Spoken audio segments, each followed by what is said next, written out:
ഈരാറ്റുപേട്ടയിൽ PC George പറഞ്ഞത് ശരിയാവുകയാണ്. അതായത് ഈരാറ്റുപേട്ടയിൽ നിന്ന് ഉഗ്രസ്ഫോടനം, ഒരു പ്രദേശം മുഴുവൻ കത്തിച്ച് ചാമ്പലാക്കേണ്ട ഉഗ്രസ്ഫോടക വസ്തുക്കളാണ് അവിടെ നിന്ന് കണ്ടെടുത്തിരിക്കുന്നത്. PC ജോർജ് നിരന്തരം ആവർത്തിക്കുകയാണ്, കേരളത്തിൽ മത തീവ്രവാദികൾ, കേരളത്തെ തകർക്കാൻ വേണ്ടി രാജ്യദ്രോഹികൾ ഒരുപാട് സ്ഥലങ്ങളിൽ പ്രവർത്തിച്ചു തുടങ്ങിയിട്ടുണ്ട്. ഇത് നിങ്ങൾ കാണാതെ പോകരുത് എന്ന്. പക്ഷേ ഇത് കാണാതെ പോയതിൻ്റെ ഫലമാണ് കഴിഞ്ഞ ദിവസം പുറത്തു വന്ന ചില കാര്യങ്ങൾ നമ്മളെ ഓർമ്മിപ്പിക്കുന്നത്. ഇപ്പോൾ 300 ഇലക്ട്രിക് ഡിനേച്ചറുകളും 200 ജെലാറ്റിൻ സ്റ്റിക്കുകളുമാണ് കണ്ടെടുത്തിട്ടുള്ളത്. ഇതിൽ ദുരൂഹതയുണ്ടെന്ന് പോലീസ് ഇപ്പോഴാണ് പറയുന്നത്. PC വർഷങ്ങൾ കൊണ്ട് പറഞ്ഞു തുടങ്ങിയ കാര്യം ദുരൂഹതയുണ്ടെന്ന് ഇപ്പോഴെങ്കിലും പറയാൻ കേരള പോലീസ് കാണിച്ച ധൈര്യത്തിന് ഒരു ബിഗ് സല്യൂട്ട്. എന്താണ് പറയാനുള്ളത്? തീർച്ചയായിട്ടും. അതായത് ഈരാറ്റുപേട്ടയിൽ നിന്ന് കണ്ടെടുത്ത ഇത്രയും ഭീകരമായിട്ടുള്ള ഒരു സ്ഫോടക വസ്തു, ആ സ്ഫോടക വസ്തുക്കളുമായി ബന്ധപ്പെട്ട് അന്വേഷിക്കുമ്പോൾ ഇവർ പറയുന്നത് പാറമടയിലേക്ക്, ഈ ഈരാറ്റുപേട്ട ഇടുക്കി മേഖലയിലെ പാറമടയുമായി ബന്ധപ്പെട്ട് പാറമടയിലെ അനധികൃത കോറികളിലേക്ക് കൊണ്ടുപോവുകയാണ് എന്നാണ് പറഞ്ഞിട്ടുള്ളത്. പക്ഷേ അനധികൃത കോറികളിലേക്ക് എന്ന വ്യാജേനെ ഇവരിത് എന്തിനു വേണ്ടിയിട്ടാണ് ഉപയോഗിക്കുന്നത് എന്നുള്ളത് വ്യക്തമായ അന്വേഷണം വേണം. കാലങ്ങളായി PC ജോർജ് പറഞ്ഞുകൊണ്ടിരിക്കുന്നത് ഈരാറ്റുപേട്ടയും മൂവാറ്റുപുഴയും അടക്കമുള്ള മേഖലകൾ വലിയ തോതിൽ ഈ പറയുന്ന സുഡാപ്പികളുടെ പിടിയിലാണ്. അവിടെ ഒരു 5% വരുന്ന ആളുകൾ തീവ്രവാദ പ്രവർത്തനത്തിൽ ഇറങ്ങേറുന്നുണ്ട്. SDPIക്കും ജമാഅത്തെ ഇസ്ലാമിക്കും അതുപോലെ തന്നെ ഈ പറയുന്ന പോപ്പുലർ ഫ്രണ്ടിനും അവിടെ വളരെയധികം വേരോട്ടമുണ്ട് എന്ന് PC കൃത്യമായി പറയുമ്പോൾ PCയെ പരിഹസിച്ചിരുന്ന ആളുകളാണ് ഇവിടെയുള്ള ആളുകൾ. മതേതരന്മാരെന്ന് പറയുന്ന ഇടതു വലത് പാർട്ടികളെല്ലാം തന്നെ PC ജോർജിനെ അങ്ങേയറ്റം അപമാനിക്കുകയും അങ്ങേയറ്റം പ്രശ്നങ്ങൾ ഉണ്ടാക്കുകയൊക്കെ ചെയ്തപ്പോൾ ഇപ്പോൾ ഇത് ഏകദേശം സത്യസന്ധമായി വരുന്നു എന്ന് കാണുമ്പോൾ എന്ത് ഇവർക്കൊന്നും ഒരു അക്ഷരം ഉണ്ടാത്തത്? SDPIയെ നിരോധിക്കുമ്പോൾ SDPIക്കെതിരെ കണ്ടെത്തലുകൾ വരുമ്പോൾ ഒരു അക്ഷരം ഉണ്ടെന്നില്ലല്ലോ ഇവിടുത്തെ ഇടതു വലത് പാർട്ടികൾ. ഇവിടുത്തെ മതേതരത്വം ഇങ്ങനെയാണോ ഇവരുടെ മതേതരത്വം എന്ന് പറയുന്നത്? അതെ, ഇതിൽ PC ജോർജിന്റെ മകൻ ഷോൺ ജോർജ് പറഞ്ഞ കാര്യങ്ങളാണ് ഇപ്പോൾ ഏറെ ചർച്ചയാവുന്നത്. അദ്ദേഹം പറയുന്നത് 5% വരുന്ന തീവ്രവാദികൾക്ക് വേണ്ടി ഈരാറ്റുപേട്ട ഞങ്ങൾ നാട്ടുകാർ വിട്ടു പോകില്ല. ഇവിടത്തെ വലിയ ശതമാനം മുസ്ലിങ്ങളും സമാധാനക്കാരും ദേശസ്നേഹികളുമാണ്. എന്നാൽ 5% തീവ്രവാദികൾ ഞങ്ങളുടെ നാടിനെ നശിപ്പിക്കുന്നു. ഈരാറ്റുപേട്ടയെ ആയുധപ്പുര ആക്കിയതിൽ കേരള പോലീസ് അന്വേഷിച്ചാൽ സത്യം പുറത്തു വരില്ല. പോലീസിന് പരിമിതിയുണ്ട്. കേന്ദ്ര ഏജൻസി ഈരാറ്റുപേട്ടയിൽ ഉടൻ വരണം. പഴയ ഈരാറ്റുപേട്ടയും നാടും സ്നേഹവും ഞങ്ങൾ നാട്ടുകാർക്ക് തിരികെ തരണം. 5% വരുന്ന തീവ്രവാദികൾക്ക് ഞങ്ങൾ കീഴടങ്ങില്ല, പോരാടും. ഇതാണ് അദ്ദേഹം പറയുന്നത്. ഇപ്പോൾ പാർത്ത നേരത്തെ പറഞ്ഞതുപോലെ വണ്ടൻമേട് പോലീസ് നടത്തിയ വാഹന പരിശോധനയിൽ ഷിബിലിയുടെ ജീപ്പിൽ നിന്ന് 30,000, അതായത് ഈ കട്ടപ്പനയിൽ നിന്ന് വന്ന ഷിബിലി എന്ന് പറയുന്ന ആളും അയാളുടെ കൂട്ടാളികളിൽ നിന്നുമാണ് ഇത് കണ്ടെടുത്തത്. 300 ഇലക്ട്രിക് ഡിനേച്ചറുകളും 200 ജെലാറ്റിൻ സ്റ്റിക്കുകളും കണ്ടെടുത്തിരുന്നു. അപ്പോൾ ഇത് വളരെ ഗൗരവമായി നമ്മൾ കാണേണ്ട ഒരു കാര്യം തന്നെയാണ്. കാരണം എന്തിനാണ് ഈരാറ്റുപേട്ടയിലേക്ക് ഇത്രയും സ്ഫോടക വസ്തുക്കൾ വന്നത്? ഇത് ചെറുതല്ല, അതിമാരകമായ ഗുരുതരമായ വിപത്തുണ്ടാക്കുന്ന സ്ഫോടക വസ്തുക്കളാണ്. ഇതെന്തിനാണ് ഈരാറ്റുപേട്ടയിൽ കൊണ്ടുവന്നത്? ഇനി ഈ വഴിക്ക് PCയെ തീർക്കാൻ ആരെങ്കിലും ശ്രമിക്കുന്നുണ്ടോ? PC ജോർജിനെ കൊല്ലാനായുള്ള ശ്രമങ്ങൾ എവിടെയെങ്കിലും ആരെങ്കിലും പ്ലാൻ ചെയ്യുന്നുണ്ടോ? കാരണം PC ജോർജ് നിരന്തരം പറയുന്നത് PC ജോർജ് മത തീവ്രവാദികൾ അല്ലെങ്കിൽ തീവ്രവാദ ശക്തികൾ കേരളത്തിൽ വലിയ രീതിയിൽ വേരോടി കഴിഞ്ഞിരിക്കുന്നു. അവരെ ഒരു തരത്തിലും എല്ലാവരെയും അല്ല പറയുന്നത്. 5% വരുന്ന തീവ്രവാദികൾ ഈരാറ്റുപേട്ടയെ കേന്ദ്രീകരിച്ച് പ്രവർത്തനം തുടങ്ങിയിരിക്കുന്നു. ആ ഈരാറ്റുപേട്ടയിൽ PCയുടെ ശബ്ദം ഉയർന്നു കേൾക്കുമ്പോൾ അതിനെ ഇല്ലാതാക്കാൻ വേണ്ടിയാണ് ഇവർ ഒരുമിച്ച് ചേർന്ന് നിന്നുകൊണ്ട് PCക്കെതിരെ ഒരു വലിയ മാസ് നീക്കം നടത്തുന്നത്. അപ്പോൾ ഇത് ആവർത്തിച്ച് PC ജോർജ് പറഞ്ഞപ്പോഴും അതിന് പുല്ലുവില കൽപ്പിച്ച് ഇവിടുത്തെ കുറെ മാധ്യമങ്ങളുണ്ട്, കുറെ ഇടതുപക്ഷ ചിന്താഗതിക്കാരുണ്ട്, കുറെ ആളുകളുണ്ട്. PCയെ കാണുമ്പോൾ തന്നെ തെറി വിളിക്കുന്ന കുറെ ആളുകളുണ്ട്.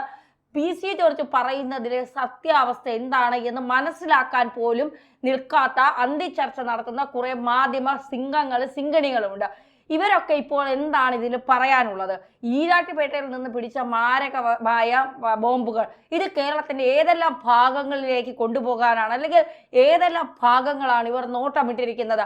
ആരാണ് ഇവർക്ക് ഇത് ഈരാറ്റുപേട്ടയിലേക്ക് കൊണ്ടുവരാനുള്ള അനുമതി കൊടുത്തത്? അല്ലെങ്കിൽ ആരെ കയ്യിൽ നിന്നാണ് ഇവർ ഈ ഏറ്റവും ശക്തമായ അല്ലെങ്കിൽ ഈ ആയുധങ്ങൾ അല്ലെങ്കിൽ ഇത്തരത്തിലുള്ള ബോംബുകൾ വാങ്ങിയത് ആരിൽ നിന്നാണ്, എന്തിനാണ് ഈരാറ്റുപേട്ടയിലേക്ക് കൊണ്ടുവന്നത്? അപ്പോൾ ഈരാറ്റുപേട്ട കേന്ദ്രീകരിച്ച് ഇവർ ഒരു മാസ് നീക്കം നടത്തുന്നുണ്ട്, അല്ലെങ്കിൽ ഈരാറ്റുപേട്ടയിൽ ഇത്രത്തോളം തീവ്രവാദികൾ വളർന്നു കഴിഞ്ഞു, അവർ കേരളത്തിന്റെ മുക്കും മൂലയിലും അവർ എത്തിക്കഴിഞ്ഞു. അപ്പോൾ ഏത് നിമിഷവും പൊട്ടി തകരാവുന്ന ഒരു സംസ്ഥാനമായി കേരളം മാറിക്കൊണ്ടിരിക്കുകയാണ്. ഇപ്പൊ നമ്മളിതിൽ ഗൗരവമായി കേരള പോലീസ് അന്വേഷിച്ചാൽ ഇതിൽ ഒന്നും പുറത്തു വരില്ല എന്ന് ഷോൺ ജോർജ് പറയുമ്പോൾ സൈന്യം തന്നെ വന്ന് അല്ലെങ്കിൽ കേന്ദ്ര ഏജൻസികൾ തന്നെ വന്ന് ഇത് അന്വേഷിക്കണം എന്നാണ് ഷോൺ ജോർജ് ആവശ്യപ്പെടുന്നത്. അത് കൃത്യമാണ്, വ്യക്തവുമാണ്. കേന്ദ്ര ഏജൻസികൾ ഇവിടെ എത്തി കൃത്യമായ അന്വേഷണം നടത്തണം.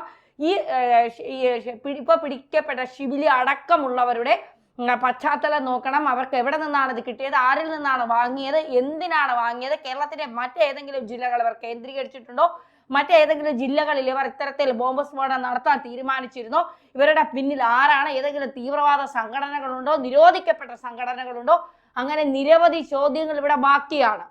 ഈ ഈരാറ്റുപേട്ടയും അതുപോലെ തന്നെ മൂവാറ്റുപുഴ, കട്ടപ്പന മേഖലകളിലൊക്കെ തന്നെ ഇതൊരു സ്വതന്ത്ര റിപ്പബ്ലിക്കാണ് എന്ന തരത്തിൽ ചില ആളുകൾ അവിടെ പെരുമാറുന്നുണ്ട്. ഇത് ഞങ്ങളുടെ സ്വന്തമാണ്, ഇവിടെ എന്തും നടക്കും, അങ്ങനെ ഒരു ധാരണയാണ് ഇവർക്കുള്ളതെങ്കിൽ അത് മാറ്റി കൊടുക്കേണ്ട ഒരു ധാരണ തന്നെയാണ്. കാരണം രാജ്യവിരുദ്ധ ശക്തികൾ വളരെ കൃത്യമായി കേരളത്തിൽ കളിക്കുന്നുണ്ട് എന്ന് EDയുടെ റിപ്പോർട്ടോടുകൂടി നമുക്ക് വ്യക്തമായ കാര്യമാണ്.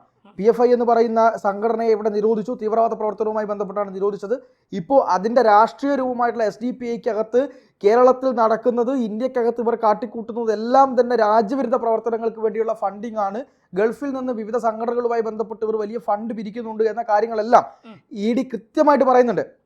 അതിനെതിരെ പോലും ശബ്ദിക്കാത്ത ആളുകളാണോ തന്നെ ഈ പറയുന്ന ഈരാറ്റുപേട്ടയിൽ സ്ഫോടക വസ്തു പിടിക്കുമ്പോൾ പ്രതികരിക്കാൻ പോകുന്നത്?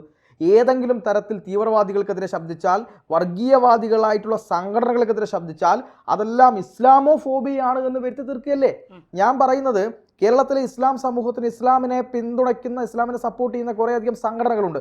മുസ്ലിം ലീഗ് ഉണ്ട്, ഈ പറയുന്ന സുന്നി ഉണ്ട്, AP അതിൽ കുറച്ചും കൂടെ വ്യക്തത ഉണ്ടെന്ന് എനിക്ക് തോന്നുന്നു. ബാക്കി എല്ലാ സംഘടനകളും പറയും എന്താ, ഇതൊരു ഇസ്ലാമോഫോബിക്കാണ് എന്ന് പറയും. അതെങ്ങനെയാണ് ഇസ്ലാമോഫോബിക് ആകുന്നത്? മുസ്ലിംസ് എല്ലാം വർഗീയവാദികളും തീവ്രവാദികളുമാണോ? അല്ലാത്ത എത്രയധികം മുസ്ലിംസ് ഉണ്ട് ഇവിടെ. ഈ പറയുന്ന 5-10% തീവ്രവാദികളെ കുറിച്ച് പറയുമ്പോൾ ഇതെല്ലാം ഇസ്ലാമോഫോബിയാണ് എന്ന് ഭയന്നുകൊണ്ട് വോട്ട് ബാങ്കിന് വേണ്ടിയിട്ട് കേരളത്തിലെ ഇടത് വലത് മുന്നണികൾ, കോൺഗ്രസ് ആയിക്കോട്ടെ CPM ആയിക്കോട്ടെ, അവരുടെ വോട്ട് ബാങ്കിന് വേണ്ടിയിട്ട് അവരുടെ അക്ഷരം മിണ്ടാതെ ഒരു കാര്യവും ഞങ്ങൾ അറിഞ്ഞില്ല, ഞാനൊന്നും അറിഞ്ഞില്ലേ രാമനാരായണ എന്ന മട്ടിൽ ഇരിക്കും. മറുഭാഗത്ത് കേരളത്തിലെ മാധ്യമങ്ങൾ, കേരളത്തിലെ മതേതര മാധ്യമങ്ങൾ എന്ത് ചെയ്യും? ഈ പറയുന്ന ഏതെങ്കിലും കാര്യം ചർച്ച ചെയ്താൽ ഇവിടെ BJP വളരുമോ എന്ന് സംശയത്തിന് പുറത്ത് നിൽക്കും. സിന്ധു സൂര്യകുമാറിന് അങ്ങ് UPയിൽ നടക്കുന്ന കുംഭമേളയെക്കുറിച്ചാണ് പരാതി. ഇവിടെ നടക്കുന്ന തീവ്രവാദ പ്രവർത്തനങ്ങളെ പറ്റിയും രാജ്യവിരുദ്ധ പ്രശ്നങ്ങളെ പറ്റിയും ഒരു പരാതിയുമില്ല. അതെ. ഈ ഈരാറ്റുപേട്ടയിലെ പ്രശ്നങ്ങളെ കുറിച്ചോ, SDPIക്കെതിരെ പിന്നെ ഈ പറഞ്ഞ റെയ്ഡ് നടത്തിയതിനെ കുറിച്ചോ, EDയുടെ റിപ്പോർട്ടിനെ കുറിച്ചോ സിന്ധു സൂര്യകുമാർ അറിഞ്ഞിട്ടേയില്ല. അത് ഈ പറയുന്ന ഒരു ചാനലുകളും അറിഞ്ഞിട്ടില്ല. ആ ചാനലുകളൊന്നും അറിയാതിരിക്കുന്നത്, അവർ അത് ചർച്ച ചെയ്യാതിരിക്കുന്നത് ഏറ്റവും പ്രധാനമായിട്ട് എന്താണ്, മതേതരത്വം എന്ന് പറയുന്ന ഒരു കാര്യത്തിൻ്റെ മുകളിൽ പിടിമുറുക്കിക്കൊണ്ട് ഈ മതേതരത്വം എന്നുള്ളത് ഇസ്ലാമിക വർഗീയവാദികൾക്കെതിരെ ശബ്ദിക്കാതിരിക്കുന്നതാണ് എന്ന തരത്തിൽ കാര്യങ്ങൾ കൊണ്ടുപോകുന്നതാണ്. അവിടെ അത് അവസാനിപ്പിക്കേണ്ടത് നിർബന്ധമാണ്. ആ അവസാനം വരിക തന്നെ ചെയ്യും. അതിൻ്റെ ഒരു തുടക്കമാണ് ഇപ്പോൾ ഈരാറ്റുപേട്ടയിൽ നിന്ന് കണ്ടിരിക്കുന്നത്. കൃത്യമായ നടപടിയിലേക്ക് പോകുമെന്ന് തന്നെയാണ് ഷോൺ പറഞ്ഞിട്ടുള്ളത്.